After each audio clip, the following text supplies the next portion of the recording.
weird. Why is everyone so into selling candles all of a sudden? I don't know. I'm not gonna lie to you. I don't really like candles. I like candles. I'm not allowed candles in my house because of one incident with a Skittles scented candle in my bedroom. That sounds disgusting. A Skittles scented candle. It was very sweet and very strong. I can't remember who bought it for me. It was a Christmas gift, I think, and I accidentally spilled like this bright green hot wax on my carpet, and so there's still a stain. Oh, and now it smells like Skittles anytime the furnace is on. No, not actually. It's been long enough that it doesn't anymore. But welcome. You are entering into a strange dimension. A dimension where narratives from across space and time come together. Narratives that could have, might have, or should have been all exist here in one space. This is CineCasters Ultimate Timeline. Welcome back to CineCasters. This is the show where we watch movies and then repitch them to each other to try and make a more coherent or better or maybe just different story. Today I am not joined by Nate. He is unfortunately back at work and probably will be for a long time because they treat him, well, they don't treat him terribly, but he works long hours. And so I'm joined by somebody who's been part of the CineCasters team for a really long time, behind the scenes, probably for about 6 months. About that. And so I'm joined by Alyssa. Hi.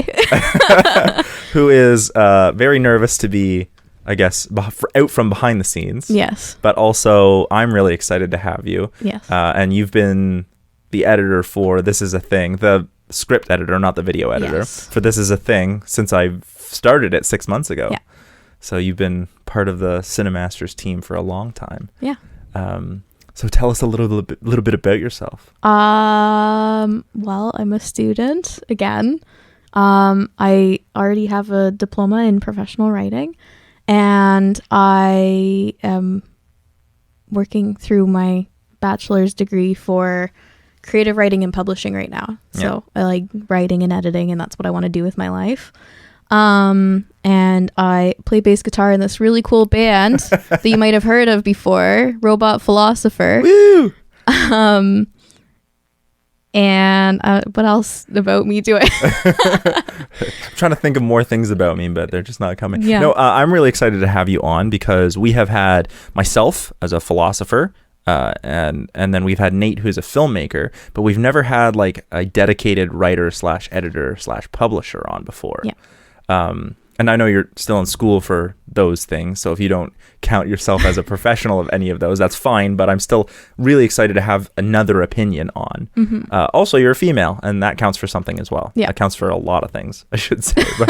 But so it's good to have different perspectives. And today, against my better judgment, you said you wanted to do How to Train Your Dragon. How to Train Your Dragon. Why is it against your better judgment? Because I really like this movie, and whenever we pick movies that are good, I'm always like, how am I going to quote unquote fix this movie if it's already really good? I'm glad that we had the same kind of problem because you picked it. I picked it because I was like, I know there's a few things that I would change, but I don't know if there's enough there yet. But you picked it Yeah. because when we were talking about it, I was like, do you think you might be ready to try coming and doing an episode? Because I knew Nate was going to be back to work. And you were like, yeah, but I don't know which movie to do. And then you picked How to Train Your Dragon. Mm-hmm. Which I was still like, why would you pick like a quote unquote harder movie to pitch as your first movie on CineCasters? I don't know, because I just chose something I like. Yeah. I was thinking about, well, it just came to me like this week of doing like Blade Runner or something. Oh yeah, see? Because I had a really hard time actually watching Blade Runner, but then I was like, if I need to sit down for another 3 hours and rewatch it, I think I'll go insane.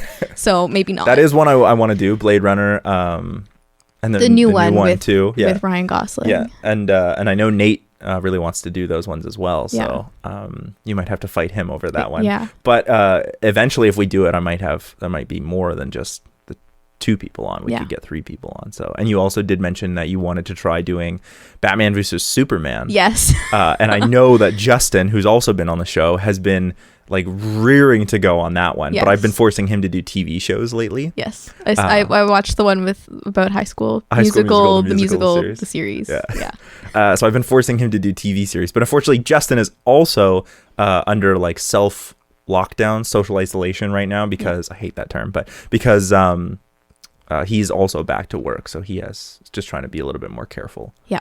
So... but that doesn't mean you were my third choice. In fact, you were actually my first choice. When I knew that, well, you were my second choice. When I knew that Nate wasn't going to be able to hear, so you were my second choice. But maybe I'll get you to do some TV shows too. I'll make you watch some terrible TV shows. I'm okay with that. I do have a terrible TV show that we could. Oh, do tell. The Mortal Instruments one. How many? Oh, that's the one with the redheaded lady. Yes. What's her last name? McNamara. Maybe. I don't know. She's a very, very good looking young lady. Yes. A very talented actress from what I've seen of her in other things. Yeah.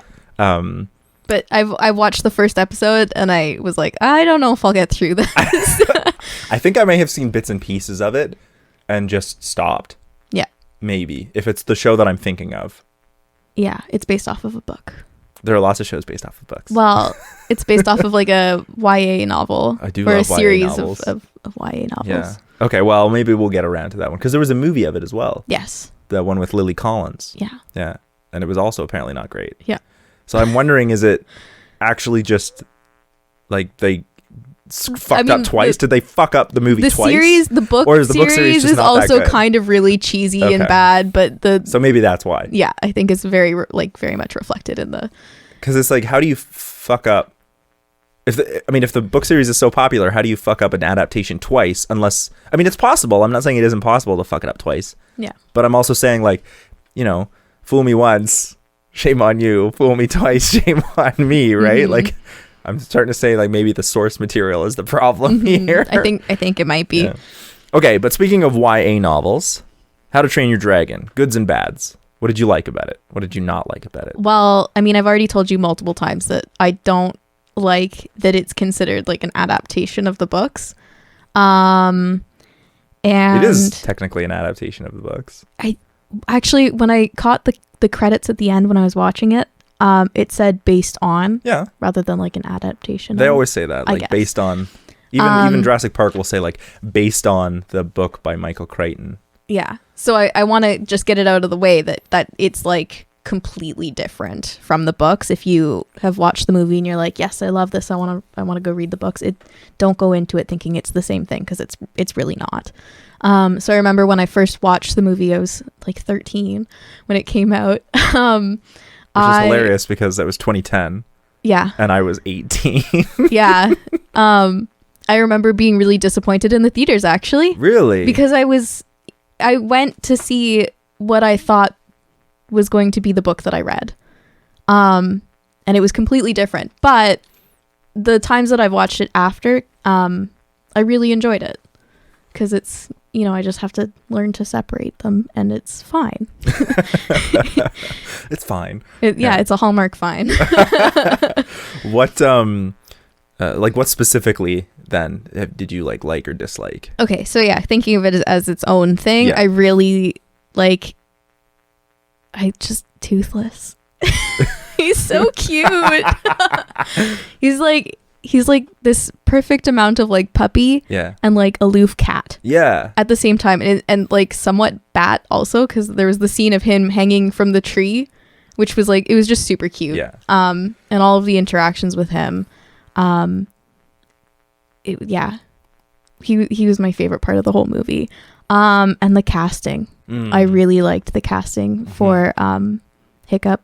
I can't remember who. Jay Baruchel, who's Canadian actually. Yes, and I actually really like him. I tend to seek out his movies if he's working on something. There was one that he did with Nicolas Cage, and it was an awful movie, but I really enjoyed it because Sorcerer's Apprentice. Yes, because I was like, he's himself there.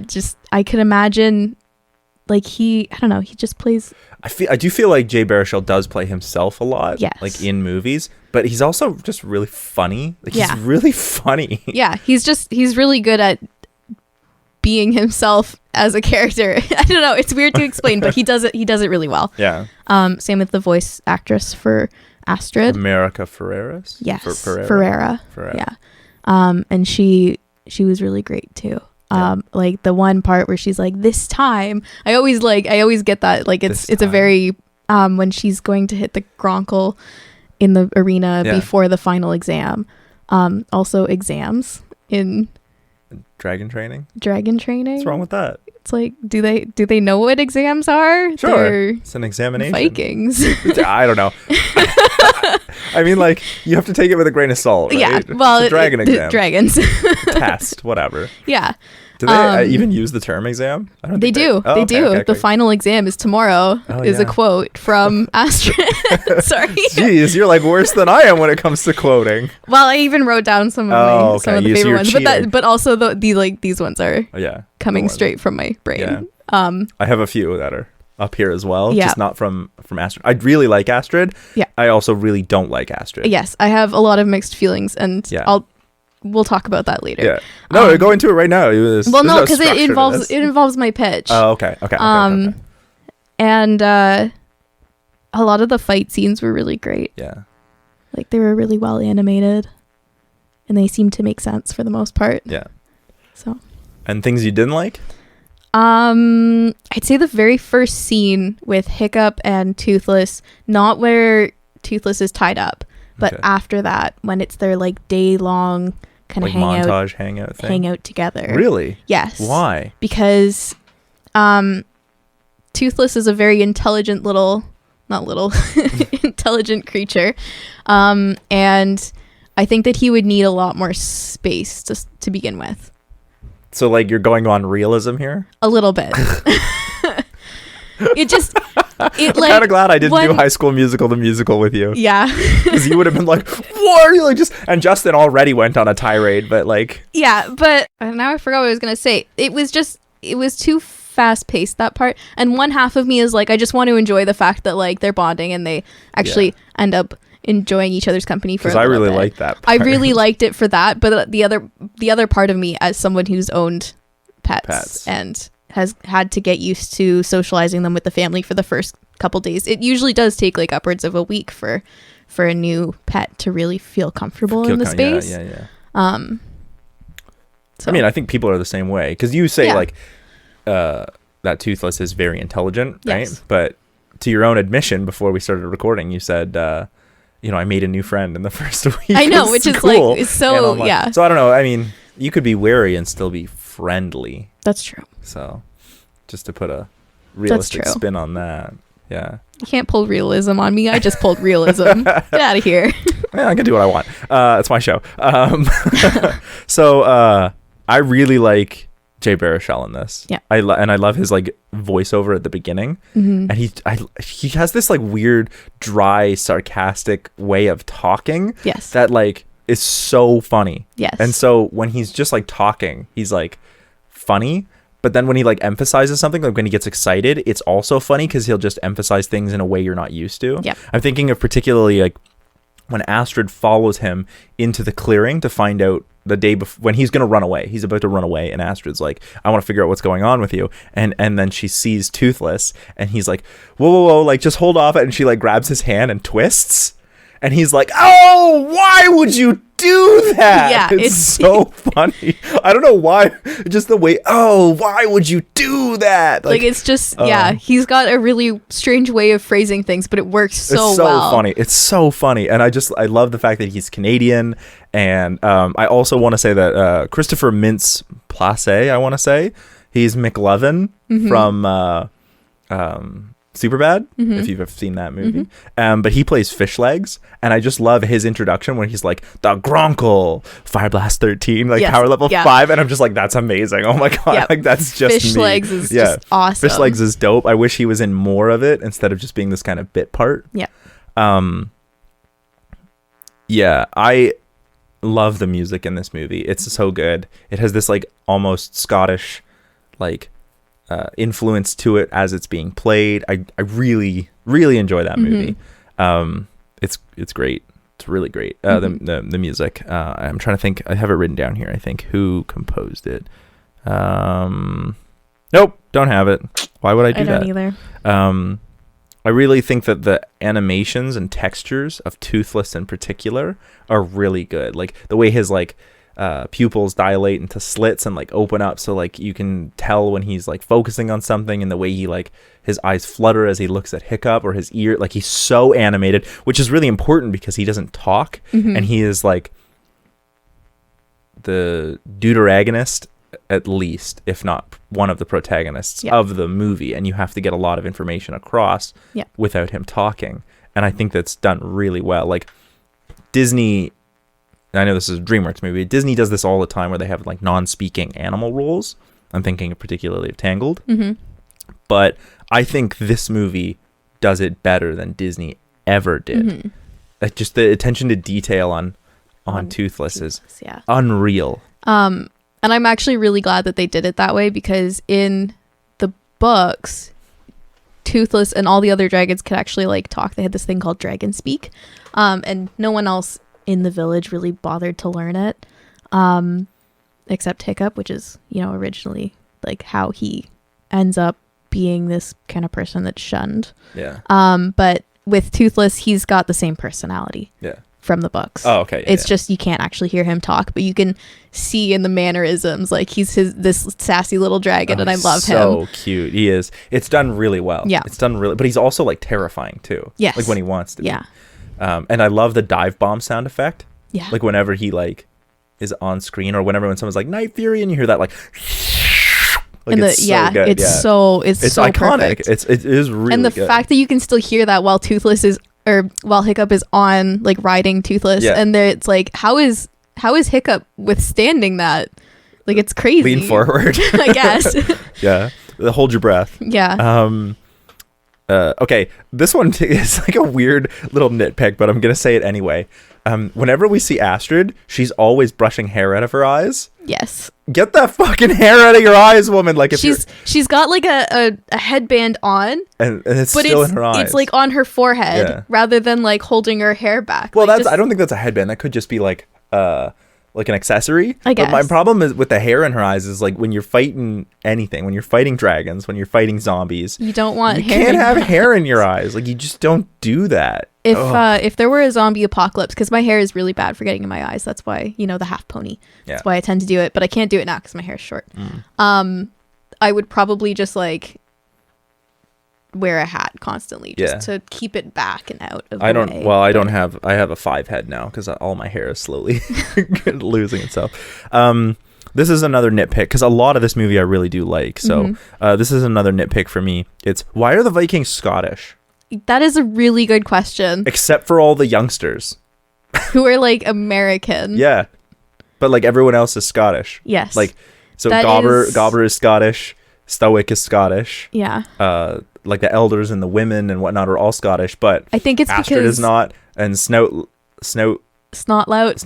and then Rough Nut and Tough Nut, Fish Legs, Hiccup, and Astrid are all like with American accents, or Canadian in Jay Baruchel's case. And it's very strange, and I think that it's just because I don't know if the accent is just really difficult to do. Like I don't know, could you do a Viking accent if you tried? I wouldn't do a Viking accent, but like it's just like they're just Nordic people, right? So you could easily just be like, okay, well let's get like a bunch of actors and actresses who are from, you know, Norway or Denmark, or I realize like it's mostly Denmark, but like but from Norway or Denmark or Finland, or because at least they would be in the right area. Like I know most Vikings were Danish. But at least you'd be in the right area. It just seems weird to me, like to do Scottish. Now I'm assuming they were going with like Viking as a kind of like way of living as opposed to a indigenous group of people, and I realize it's weird to call them indigenous in that way, but they are kind of like a historically, I don't know, it's a historical way of living, and a group of people that live in and around Denmark. And like they did invade Scotland and they invaded lots of other places, but I don't know, it just seemed weird to me to be like, why would we assume or why would we even decide that they're Scottish? I think that they just wanted kind of an accent, and they didn't really. But they didn't commit to it. Yeah, I don't know. It was a little strange as well. I noticed that. And then in my rewatch, I think the other reason is because there's not a lot of very famous, like Nordic or Baltic actors, like peoples of that era who are actors. Like I can think of quite a few, but like they're not big names. The biggest one I can think of is like Alexander Skarsgård. He's really big now. His father, whose name I can't think of at the moment, he's also a really big name. And like there are, like I'm not saying there aren't actors out there. I just wonder if they went for like star power in this case. I think they might have. Because a lot of the youngsters are all played by like grown-ups, but they're all in that, like it's Kristen Wiig and TJ Miller. Yeah. Right? Like it's and then Jonah Hill. Right? It's so there's a certain like who's also Canadian, but like there's a certain like there's like group, like comedic group they were going with. Yeah. And then they were like, well, we'll cast Gerard Butler because he has a Scottish accent. I don't get that. Yeah, I don't know. It was a little strange. Yeah. But these are all nitpicks. These are all nitpicks because I really, really like this movie. I love the score. I have it here. I've just found it. John Powell is the composer. I love that a lot of this movie doesn't actually have any dialogue to show things. Like it's just the music that's happening. But I also really like that when there is dialogue, it's often just Hiccup to himself while Toothless is there. Like, and so we get this dry sense of humor from Hiccup as he talks to Toothless, who is responding, but it's like, it's very cool. It's very cool. Yeah. And then my thing that really pisses me off is Astrid's like characterization. Yes. So Astrid is this super dope, like female, but then like certain things will happen in the movie and she'll just be like, well, now I'm going to be feminine. And you're like, yeah, I get you can have it both ways and you should have it both ways, but it's like, don't be a badass independent female and then all of a sudden when Hiccup does something, like you're like, oh, now I'm with Hiccup. Yeah. But why? That was one of my big problems. And it's such not a turn, and it's not just Hiccup too, though, or Astrid. It was also like Hiccup's father was kind of quick to change his mind on a lot of things too. And like I feel like there's a difference between like being humbled by something and like falling in love, and it's really weird in the places where they tied it together. Or like it was a little strange for the pacing, at least. I didn't notice it so much with Stoic. A little bit. I saw it in him a little bit, but not quite as bad as Astrid. Astrid really. Sometimes I would be like what? Yeah, it's like you took a complete 180. Yeah, just because I mean, yeah, I don't know. Like all of a sudden, just because you flew around on a dragon, now you're like, I don't know. It was weird. It's played either like, because one of two ways you could play it, like where now all of a sudden she's like, she's interested in Hiccup because he showed her how dragons work, and like that apart I don't get.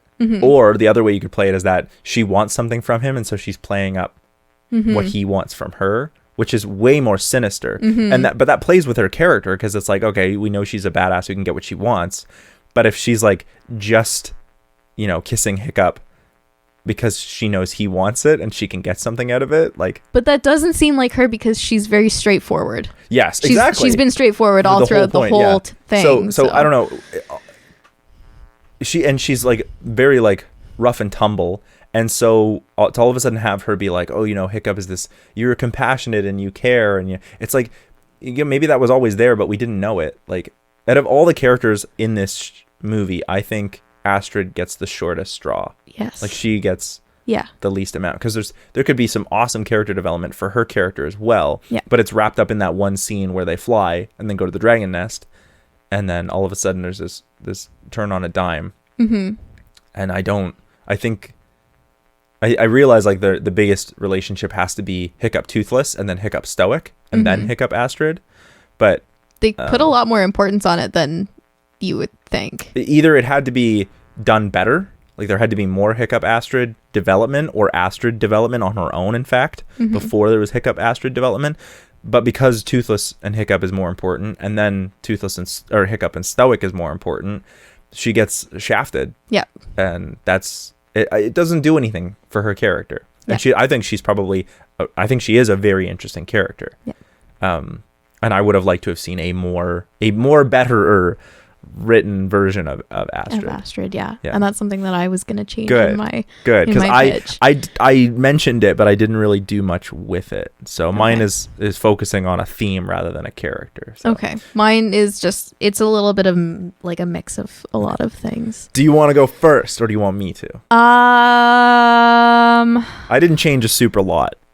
But I didn't really either. I have like a couple things that I've added and a couple things that I've taken out. Okay. Of the story, so I don't know. I'll start. Okay. Then you can get a feel for it. Okay. So my movie starts out pretty much the exact same way because I really like the way Jay Baruchel explains things. I love how sarcastic he is. So we get basically the introduction of Burke, and then the battle, that first battle with the dragons, where Hiccup shoots down Toothless. Mm-hmm. That all stays exactly the same. But before Hiccup can go off and find the Night Fury he shot down, his dad tells him he needs to sit down and listen after he's like wrecked part of the village. Mm-hmm. So his dad says, you got to sit down and listen. He says, everyone in the village looks to me, Stoic, to be the leader, and that means I lead. Mm-hmm. When I say something, people go and do it. Mm-hmm. Right? Because we need to work as a unit in order for everyone to survive. So that's what it means to be a leader. And so when I tell people, they listen because lives are on the line. And you don't listen when I tell you to do something, mm-hmm. right? And Stoic is like, well, actually, I did do what you said. I just did it in my own way, right? Like, because I did exactly what you said, and I just used the cannon and I shot down the dragon, just like you said we were supposed to defend the village, and so I did that. So even though it looks like I didn't, I actually did follow your orders. I just did it in a different way. But during this time, Stoic is actually looking at battle plans, like how to defend the village. And so he's not really paying attention. And then he says, like afterwards, he like looks up and he says, like, good talk, son. I'm glad you can see it my way. And he sort of just like walks out. Mm-hmm. And Hiccup's like, yeah, cool, dad. Yep. So Stoic, or then we have the whole scene between Gobber? Hiccup and Toothless, where they like first meet, because that's a really great scene, really good montage, really good music. Mm-hmm. Stoic says he's gonna go off and find the nest, like after he's like, one more time before winter I'm gonna go off before the ice sets in. He, after had this conversation with Gobber, where Gobber says like, put him in dragon training, like we'll see what happens. He has another sit down with Hiccup and he says, I'm gonna go off, and while I'm gone, you're going to do dragon training. And Hiccup is like, I don't know that I want to do dragon training anymore. Like, I don't want to do that. I'm not interested in fighting dragons, because he couldn't kill Toothless, right? He's like, I'm not interested in fighting dragons. Are you sure we have enough baker Vikings or small home repair Vikings? I love that scene. That was like the best. Small home repair Vikings. But he's once again, like his dad basically says like, no, this is what's happening. You need to listen to me. Yeah. And Hiccup is like, okay. So dragon training goes about the same way. All the tricks that Hiccup learns are from Toothless. He also becomes more popular with his friends, and he finds that people want to hear what he has to say, right? So about all the dragons and whatnot. So during this time, Hiccup also sees the way that humans treat the sheep and treat dragons and treat their other animals, and he decides, he's like, I don't like the way like we treat not just dragons but all animals, and so he's like, I think I'm going to be a vegetarian. And so he's like, which is weird for the Vikings, right? He's like, I'm going to not eat meat anymore. And all the Vikings are like, weird. And so even though he's like more popular, they're still like, he's such a weirdo. Yeah. Like, who wouldn't do that? And he's like, I just don't see why we need to treat animals that way. Any animals. And he's trying to explain like what compassion is, but he's having like a hard time explaining it to the people of Burke. And the only person who listens is Astrid, sort of. She's sort of like, you're weird, but why would you do this? Whereas everyone else is just like, that's dumb. So at least she's like listening. When Stoic returns home without having found the nest, he is overjoyed to hear that his son is actually really good at dragon training, much to everyone's surprise. When Hiccup tries to explain, he's like, I'm not about hurting them. His dad interrupts and he reprimands Hiccup. He's like, what's this I hear about you not eating meat anymore? And he's like, well, yeah, like I don't want to do that. And he's like, oh, don't worry, we'll fix that in no time. And Hiccup's like, cool, Dad. So the elder chooses Hiccup to slay the dragon after the exam, which you get caught up on weird things. Astrid follows Hiccup into the clearing, and the whole fight scene plays out flight scene, not fight scene, sorry. Yep. The whole flight scene, and then Astrid begins to watch and see Toothless. Like, Hiccup is like, just watch and listen to him. Like, don't just run in, right? And so they're like, so she starts to see like what Hiccup is seeing, because he's just watch, see how he reacts to things, and this is where he picks up all his tricks. And Astrid is like, oh, whoa, like it was through your compassion that you listened. And so I really wanted this to be a turning point for her more than it is for them. Like for her to first be like, oh, like there's another way. Everything that I knew doesn't apply anymore. Yeah. Because I think that's just more important than having them be together. It's actually like see Astrid see things Hiccup's way before she sees Hiccup in that way.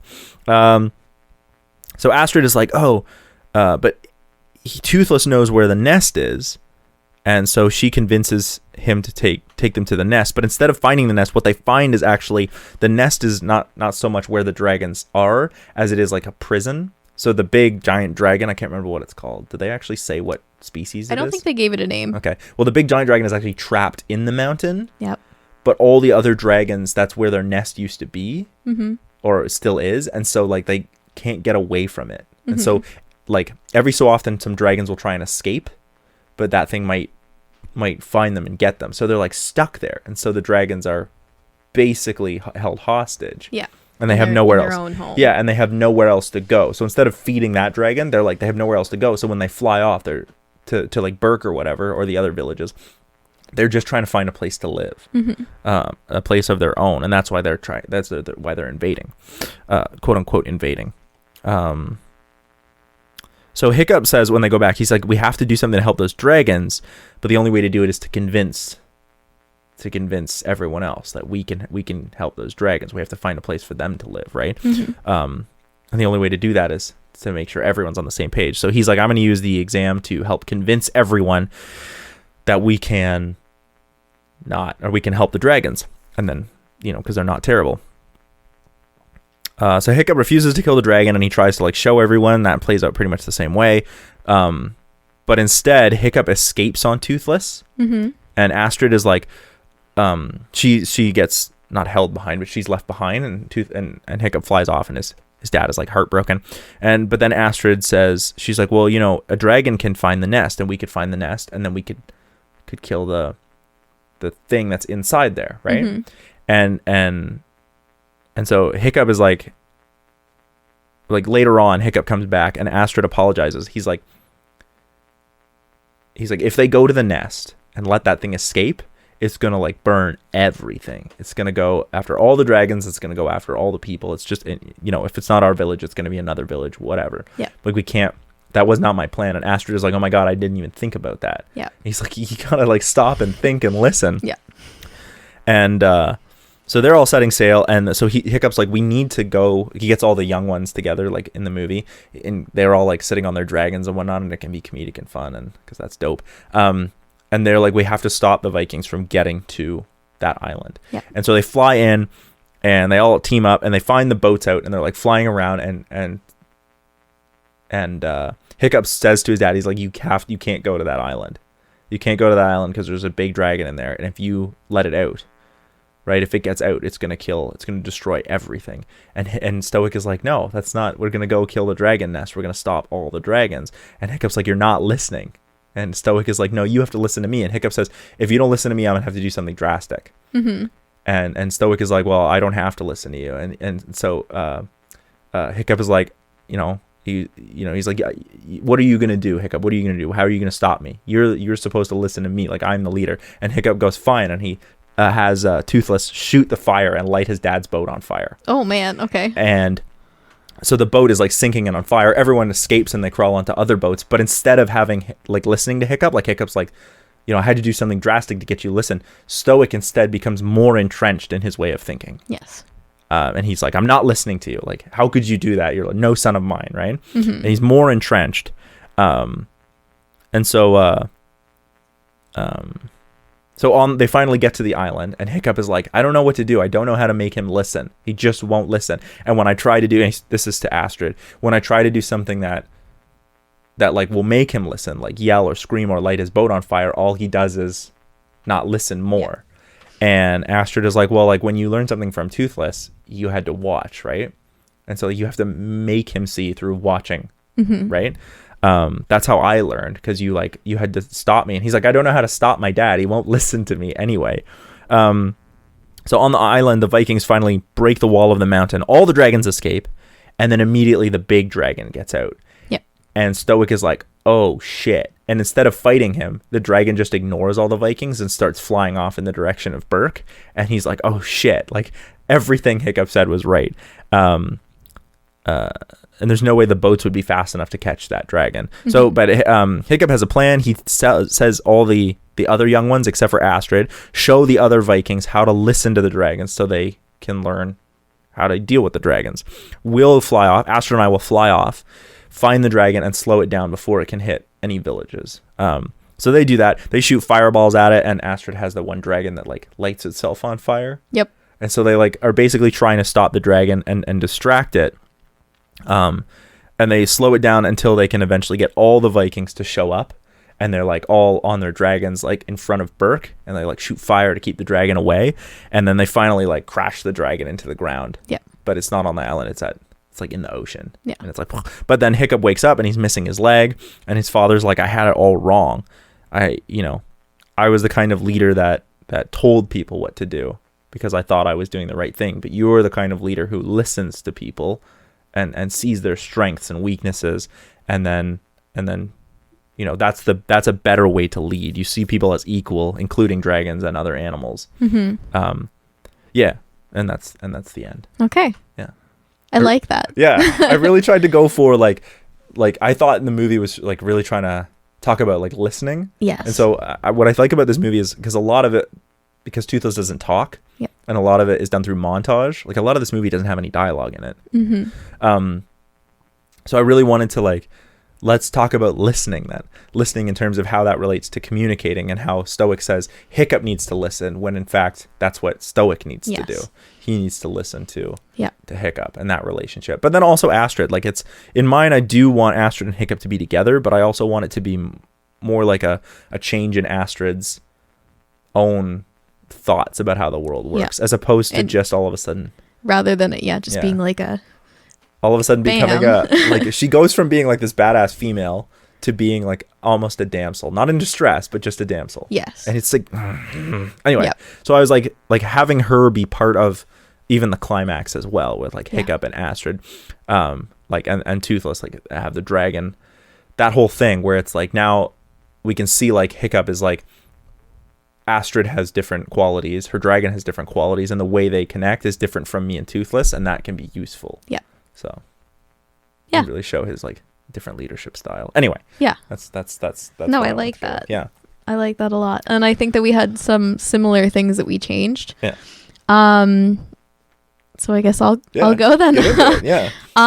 So I was actually going to kind of shake up the relationships between the group of teens a little bit better, because we don't really get a whole lot of character development from any of them. Yeah, they're kind of just used for like comedic relief, which works. But but if they're going to be our main characters, but I think they deserve a little bit more, especially because they do really help Hiccup get to the point where he can actually like get to the island. Yeah. They're also just fun. Like I know there's a TV show. I've never seen it. There is, yeah. But I wonder if the TV show does explore those relationships more. A little bit.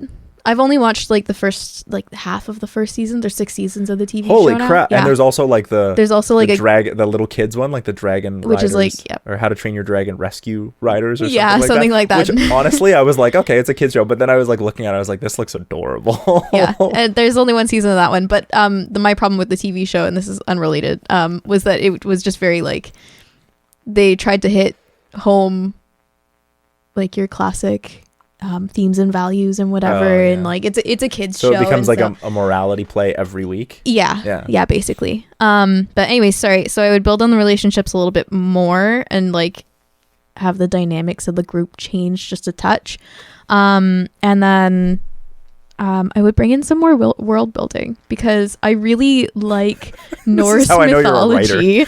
And I feel like they didn't, the only thing they did was like, oh, Odin help me. Yeah. Woden. And like, just, they had some of that in it, but that only came in like halfway through the movie. Astrid also says it. Yeah, but so still, like, it's... Astrid says, like, Odin, and then Stoic says Odin, but he also says Thor. It's very limited. Yeah, there's not quite enough of it for me. Like, I wish that maybe they had, like, one little tale of, like, oh, and Thor beat the dragons, and we're still fighting Thor's fight, or something goofy like that. I don't know. Get it, yeah. I don't know where I would fit that in, but that is something that I'd like to see more of, as well as, like, not just dragon training, but also training to be a Viking, because they go sailing. Oh yeah, so right? like how to sail, how to sail, how to fish, stuff like that. Because we see a lot of the older Vikings doing it, and we also see, like, clearly a large part of their society is built around shepherd, like sheep herding and fishing, because everything they eat is. But then there's also, like, they're eating chicken, like whole chickens at one point. And I don't see any chickens. Like, where did they come from? Where did you come from? Yeah.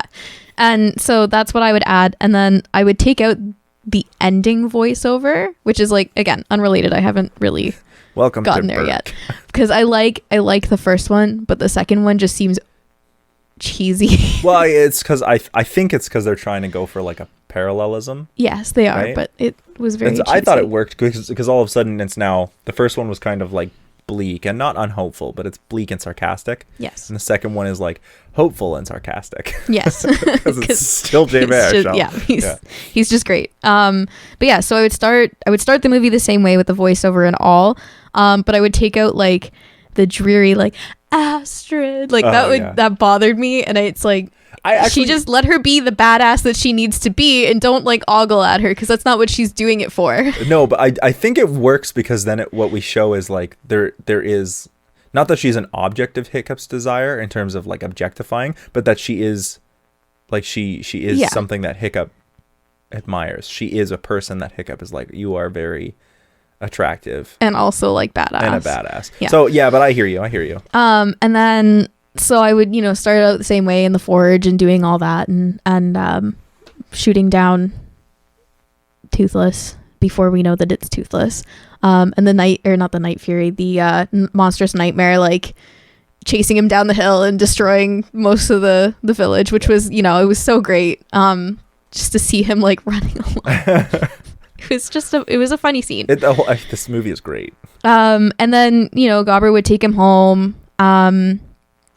And like, on their way out of the town, where the kids of the class, the dragon training class, are at the side and they make, their comments. Yeah.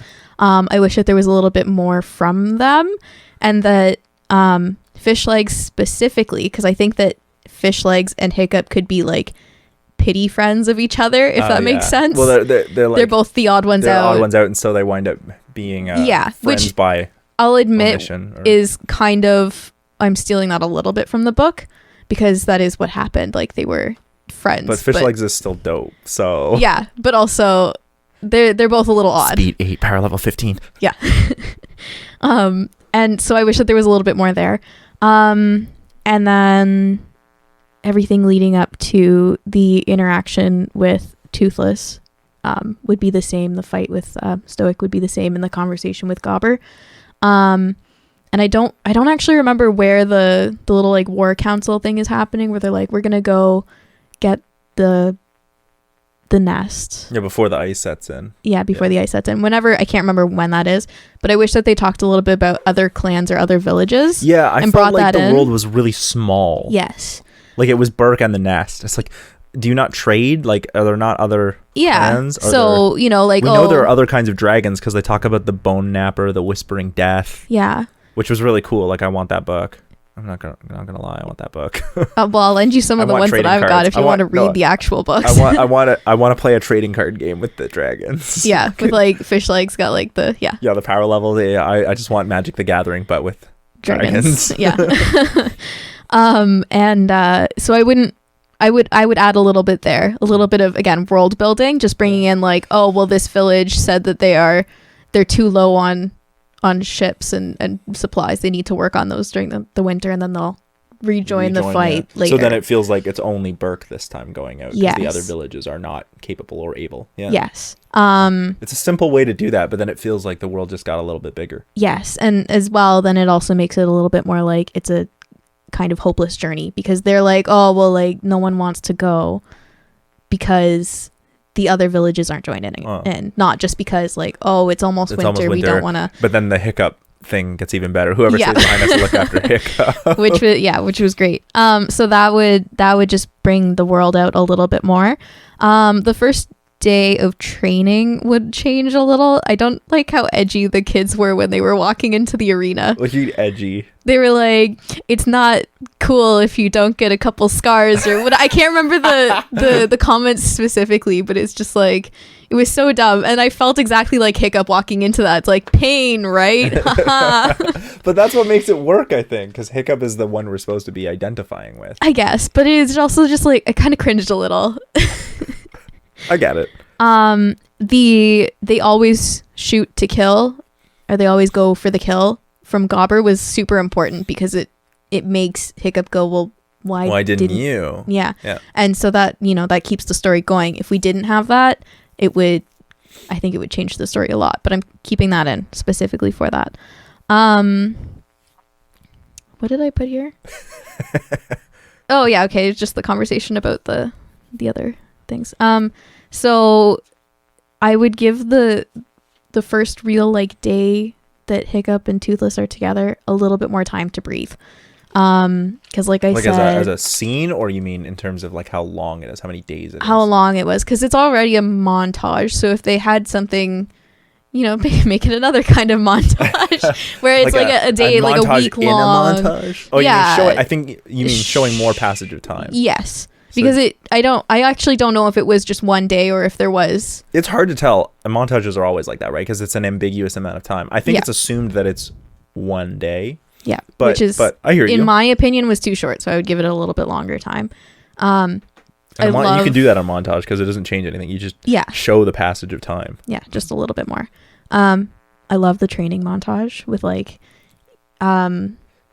he's like going out and he's doing his flights with Toothless and getting his tail all fixed up and stuff, and then he's also like bringing all the things that he learns and like it's really eel in the grass. And and it's really great. It's so good. That's I think for me the first half of this movie, like all of that is the better part of this movie. Yeah, it's really great. And then you also not only get to learn more about the dragons, but you also get to learn more about you get to learn both sides from the dragons, because they talk about what the dragons are like from like you're learning this from Gobber, but then you also get to learn like it's kind of a universal thing for all dragons that they like this type of grass or this eel or whatever, which was a little strange, but at the same time it kind of made sense. But then this is where I would really start changing the group dynamic, because we already talked about like having fish legs incorporated a little bit more. I would start changing, instead of Astrid being like super like, she's obviously mad because he's rising to the top of the group in terms of skill, but not in the way that anyone would expect, obviously. And then he's kind of like a threat to her now. So I think that I would keep it so she's still very suspicious, because it's like, where are you getting this from? But I don't think that I would make her nearly as hostile about it.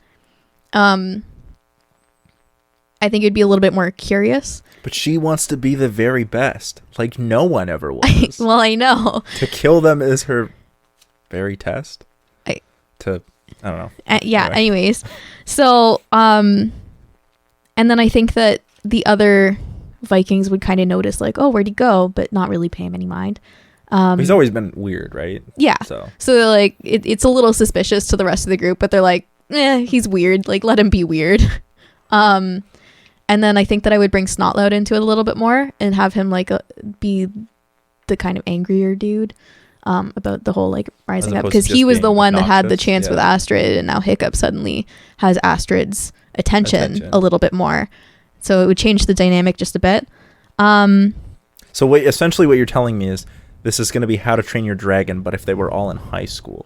No. I mean, it's a little. It has to, but I mean, it's solidly YA. I'm okay with that. Yeah, but also Astrid's not looking at Hiccup that way. It's just a little bit of a misunderstanding. Yeah, so the scene between Astrid and Hiccup and Toothless would change a little bit because she's not as threatening. Because I really didn't like that side of her where she was just like immediately like hostile, super hostile. So you want her to be like capable but not angry. Yes. And so when she sees Toothless, she's like, oh, hide, and she still will like throw him down on the ground, and that immediately gets Toothless like freaking out. He's just like, she's attacking my friend, like I need to save him. So it would still play out the same way with the flight and everything. And then again, I would change her reaction to the whole thing. It would be like, I get that it's supposed to be cute, like that's for for scaring me, and then the kiss, like that's for, I don't even remember. That's for everything else. Yeah, it's just sort of like cool, great, yeah, but now we've overly simplified her character. Yeah, it's just so strange. And so I would change that just a bit and make it so that she doesn't kiss him at the very least. Yeah. We can save that for later. Yeah. If we needed it at all. Yeah. And so there would still be that kind of conversation and that realization like, oh, okay, there's more to Hiccup. There's more to the dragons. We need to kind of figure out a plan. And then the same realization like, oh, the exam is tomorrow. Exam. Why that one word? I don't know. It's tomorrow. Like, what are you going to do? And then they have to figure it out. And I really like, too, when they get to the exam where it's like, oh, it's not the dragon that I'm worried about. And I don't think it's Stoics specifically. I think it's Stoics' anger. That's the real problem here. Yeah. And I like that. I'd keep it. And then, where am I? So I was also thinking it would be really neat to bring in those villages again and have this be like a little festival that maybe the different villages will host for all of their young generation to show off their skills. So it wouldn't of a dragon slayer you are. Yeah, so it wouldn't just be Hiccup who has to fight, but I think Hiccup would be the first one because they're like the hosting village. And then it would throw the whole thing off, and then all of the other villages would be there. And so there wouldn't be any excuses for them not to join the fight at the island when they figure out that there's the nest, which would kind of make it an even larger scene. And again, would be even more like, okay, well, all of these villages together can't defeat this big dragon. It would make it a lot more like of a hopeless kind of situation.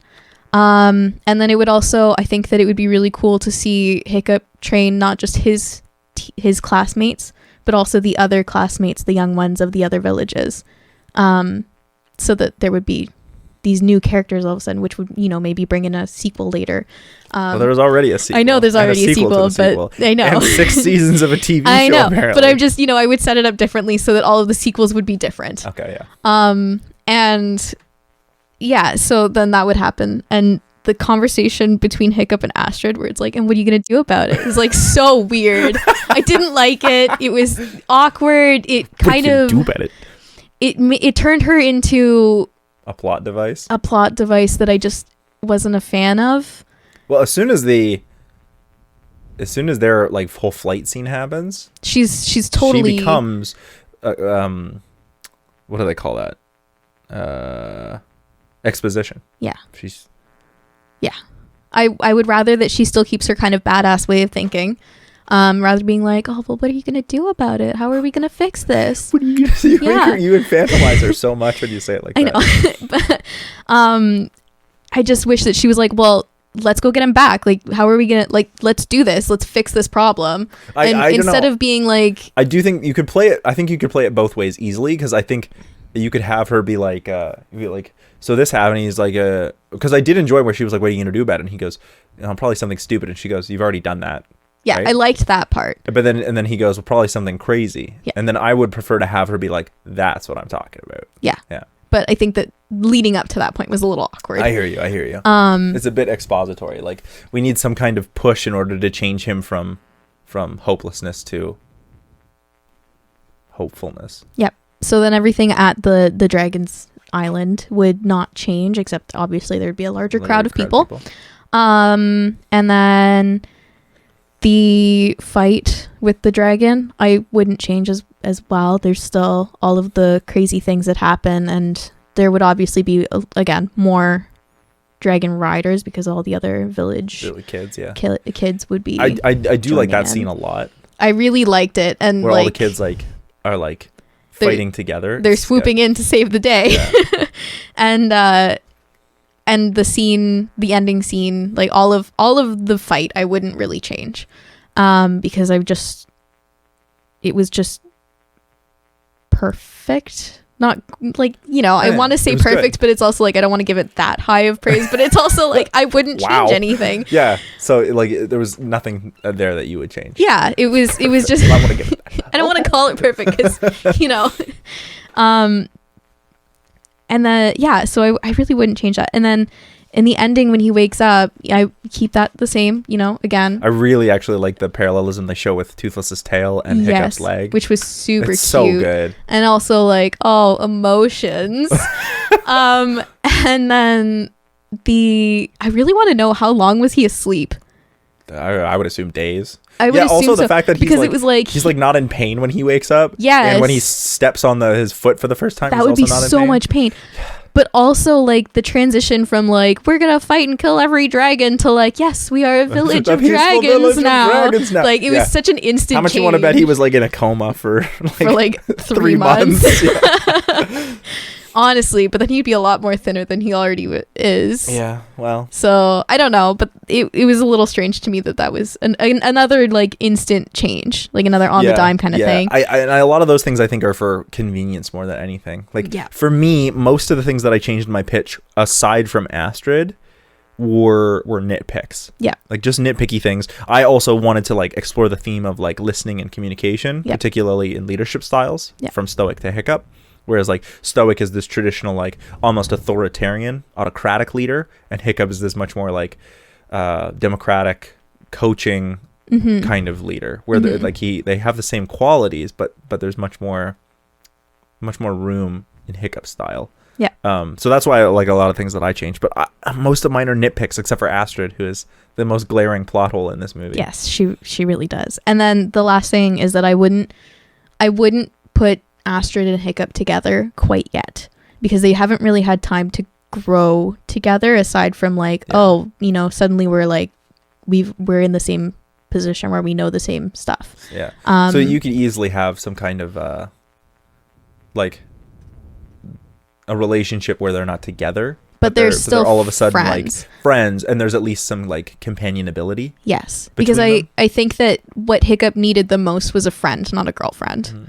Any friend in that movie, because he doesn't even have fish legs. Yes. So and same thing, like fish legs and Astrid would be the two coming up like as soon as they find out that he's awake, being like, yes, you're here, good job, you're amazing, like good, you're awake. You don't have a leg to stand on. You don't have a leg, but we're here for you because we're your friends. And Toothless as well. And Toothless, yeah. Great in that scene as well. Oh, super cute. Yeah. And just like jumping on all of the Vikings. I think, but I really have to say the relationship between Toothless and Hiccup, the way that plays out, both in animation and in dialogue and in expression on Toothless's part, is top score. Yes. And fantastic. Like I wouldn't change a single thing. You really could do it with like another voice actor where they're like more expressive or whatever than Jay Baruchel is.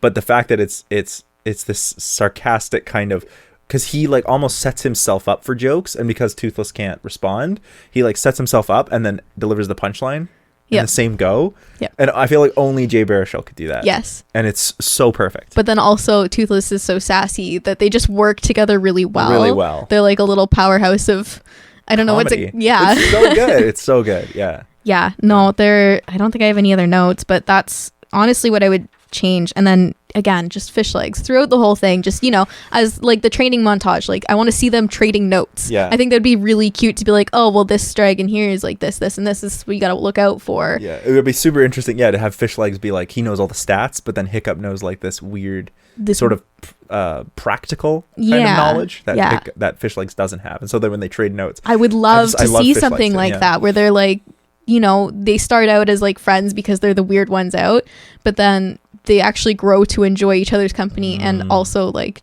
trade notes. Yeah. So yeah, there you have it. yeah. It's great. Any other things that you want to talk about for How to Train Your Dragon? Oh wait, I had other notes. Hang on. This is why I take notes.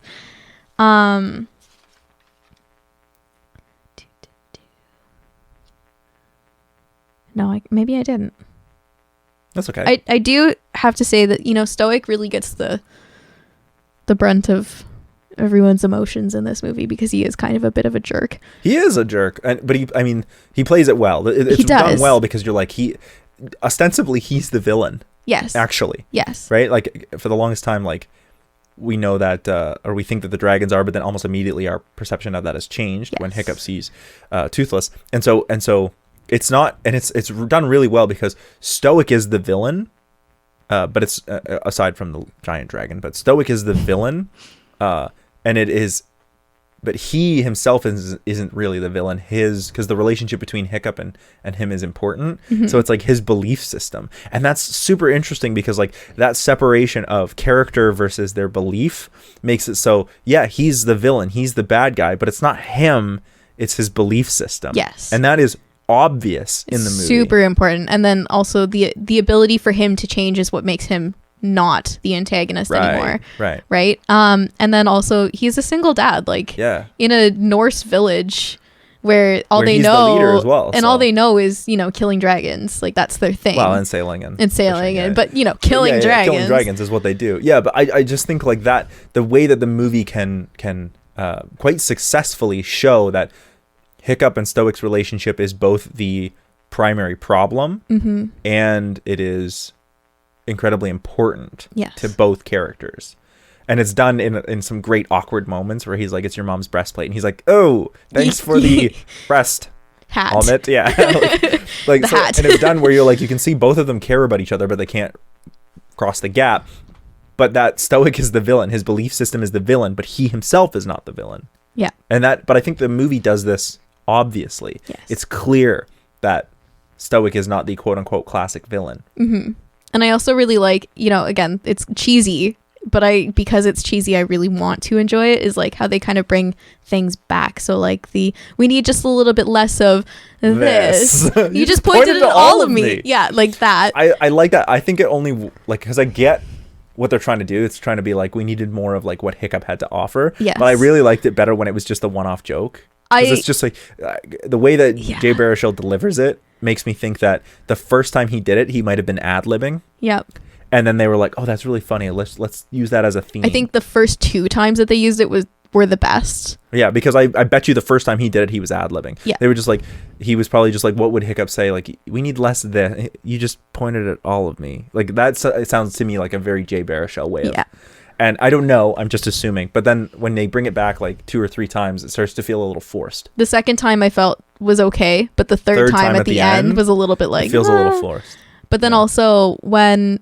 I like that you can see some of the parallels between Hiccup and Stoic, because the scene where Hiccup finds Toothless and he's all tied up, he's like, I did this. Like... he's kind of got this feeling, you feel it too. And then later on when you see Stoic finding Toothless and he's like, I did this. And it's the exact same like heart-wrenching feeling. Yeah. But it's set up too, like the parallel between like him on his knees over Toothless's body. Yeah. It's the same like setup that way. Yeah. Dope. Where can people find you on the internet? Well, let me think about it. Well, I'm on Twitch. I stream video games and creative writing, or not creative writing, creative stuff like crochet and embroidery. Oh boy. I mean, if that's what you're into. But also like Dark Souls. Yeah. At twitch.tv/AlyssaLou with 3 O's at the end. So how's that? Spell that out. ALYSSALOOO. Okay. Alyssa Lou. And you can also find me on Instagram, I guess.